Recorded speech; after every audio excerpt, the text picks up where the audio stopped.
Hello बच्चों। यहां लिखा है man holds an umbrella at 30 degree with the vertical to keep himself dry, मतलब बारिश से बचने के लिए। He then runs at a speed 10 metre per second, finds that the rain drops are hitting vertically. Study the following statement and which are correct. Clear? तो ये आपको बताना है। तो सबसे पहले देखो, यहां कहीं पे मान लो ये रोड दी गई है, यहां ये पर्सन खड़ा हुआ है जो कि बारिश से बचने के लिए अपने छाते को वर्टिकल से 30 के एंगल पे लगा के रखा हुआ है। अब ये आपके पास लॉजिक आपको आना चाहिए कि इसने अगर अपने इस छाते को वर्टिकल से 30 के एंगल पे लगा के रखा हुआ, दैट मीन्स रेन ऐसी आ रही होगी, तभी इसने ऐसा रख रखा है। क्लियर? तो ये डायरेक्शन ऑफ रेन हो गया, मतलब ये वर्टिकल के साथ 30 के एंगल पे आ रही है।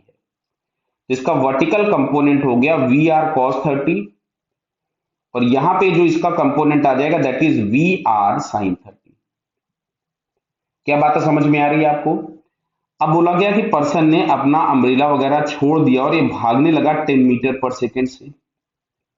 तो जब 10 मीटर पर सेकेंड से भागना चालू किया तो अब इसको रेन वर्टिकल दिख रही है।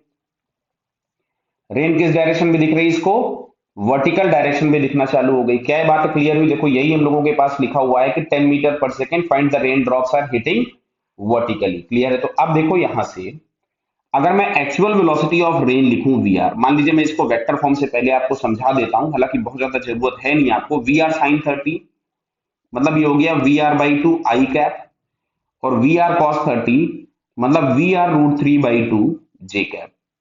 और वेलोसिटी ऑफ द मैन जो हम लोगों के पास है वो आपके पास है 10 टाइम्स आई कैप, जब उसने भागना चालू किया। और velocity of rain with respect to man अगर हम लोग निकालेंगे तो velocity of the rain minus velocity of the man. तो वेलोसिटी ऑफ द रेन हमारे पास दिया था V R by two I cap minus V R root 3 by two J cap, और यहां से आ जाएगा माइनस ऑफ 10 आई कैप बराबर। तो इन दोनों को अगर मैं एक साथ रखूं तो we R by two minus 10 times I cap, clear, and minus V R root 3 by two J cap. अब सुनना, देखो क्वेश्चन को, यहां पे दिया हुआ था कि जब ये 10 मीटर पर सेकेंड से भागना चालू कर दिया, he find that rain drops are hitting vertically, यानी अब उसका कोई हॉरिजॉन्टल कंपोनेंट नहीं दिख रहा है, मतलब ये वाला कंपोनेंट आपके पास जीरो हो गया। दिस कंपोनेंट बिकम्स जीरो, केवल यही वाला कंपोनेंट दिख रहा है।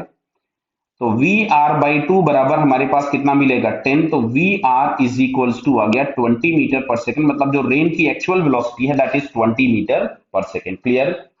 बराबर है बेटा? तो अब इसमें लिखा है rain velocity of the rain with respect to what is 20, तो एक तो ये हमारे पास बात सही हो गई।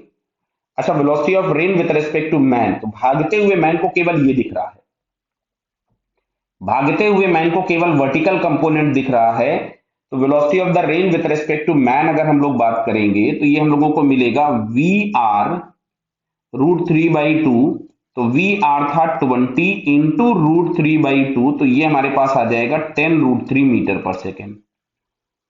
यानी मैन के रेस्पेक्ट में जो वेलोसिटी मिलेगी वो 10 रूट 3 मीटर पर सेकेंड, मतलब ये दूसरा वाला ऑप्शन भी करेक्ट हो गया है ना। तो अब बाकी वाले फिर दो गलत हो जाएंगे, तो फर्स्ट एंड सेकंड करेक्ट वाला ऑप्शन आपको ये पहला वाला दिखता है। क्लियर? तो यहां से इसका करेक्ट आंसर हो जाएगा 1। अब सुनो इधर, अच्छा बात को ध्यान से समझो, एक छोटा सा और मेथड, इतने लंबे की जरूरत नहीं थी। जब पर्सन खड़ा हुआ था तो इसको ये दो कंपोनेंट दिख रहे थे,